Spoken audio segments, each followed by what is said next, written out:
Hello everyone. Yes, it's the long-awaited part 2 to my How to Make Your Own Engine series. Why have I not made another part to this in 2 months? Because I recorded one in February, like early February, and or maybe even after like a few weeks after the first one, like maybe January 20th.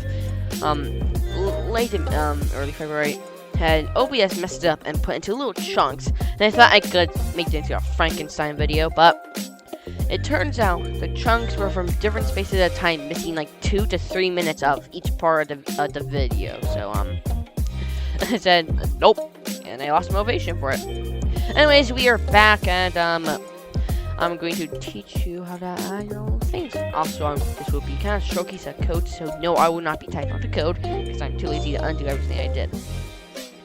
So then I'm going to go into your preferences substate hx file or whatever your options file is, and do this line of code. Import flixo util.fxo save. This is what we're using to load and save our options or whatever else you want. Let's see on my keyboard. Okay. Okay. Get rid of that. Next, have some options right here. So I have icon and test. Test will do nothing besides just showcase it won't be enabled. Next, you want to save.bind and bind it as something. I don't care, and the program does not care what it is. But remember as when you're loading yourself, you have to type in this exact same thing when you're loading yourself. But I just did it as options. This is our options. Next, have this try if try catch statement.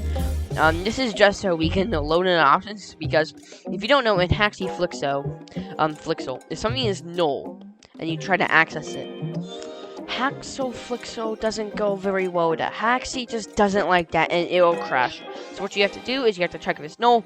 If it is, you have to create a new array /string and then set the zero item of it to a blank character. If the try catch statement did not work, then it will just trace this did not work. You don't really have to put anything in the catch statement, doesn't matter. Next, you have this right here, and this is just to show the player that okay, yes, this actually worked. So, and you see if the text ID is selected and the save.add options contains the text. We're gonna be explaining why we're just trying to access the text of this text. Then it will set it green, meaning that it's already selected. If not, it will be yellow, and also if it's not selected at all, then it will set it right. I'll actually remove this because this is not needed right there. Next, we need to switch the menu lines. We need to check if this text is old icon. And then we're gonna, if it does not contain the word old icon, then actually what this text contains, it contains old icon. So that's why we're referencing the text, because it's easier for us. And then if it does, then we will push that to the table that will be saved. If not, then it will remove it. I mean, yeah. So basically, this allows us to toggle off and on. Next, go to your, where is this? Play state or whatever your option you use that. This gives me for old icon, so remove this 9 thing, and then we're gonna have reference our save data. If save.data options contains old icon, then play the old icon. If not, then play the icon and the mod intended to sound.player 1.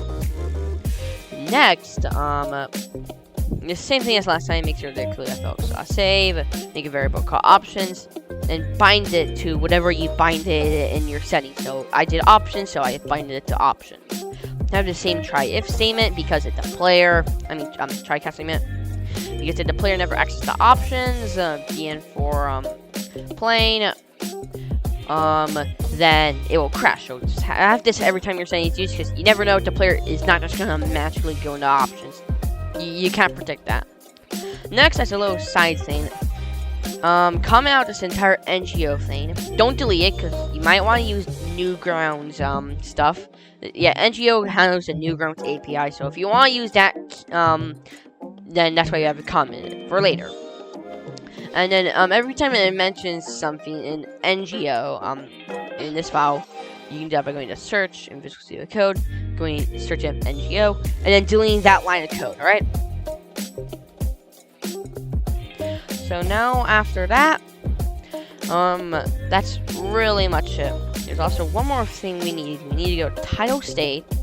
We need to scroll all the way up, and we need to do FLATLANDS, and we need to change this right here. So this tab is going to be Ninja Muffin 99. This will be your internet username or whatever you refer to yourself on the internet. So if you refer to yourself as Cool Guy 999, you would put Cool Guy 999 right here.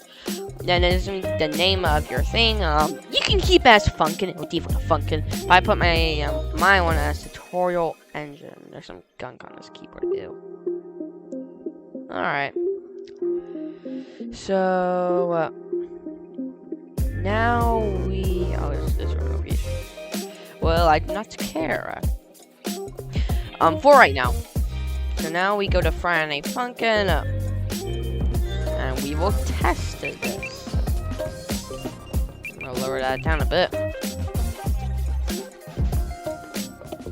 So now let's go to free play, and right now we have the option off. I'm pretty sure, or on. I forgot. I think you have the option. I'm off. Yep. So you see, this is the normal icon, as you can see right there. Now, if we go to options, we go to preferences, and we go to old icon, we can enable it, as you can see right here. And then we go back to free play. Then oh wow, look at it, the old icon is there. That's pretty much it. I'll see you in my next video, live stream devlog, and basically, peace. Have an amazing day. Yeah, I'm going out. Peace.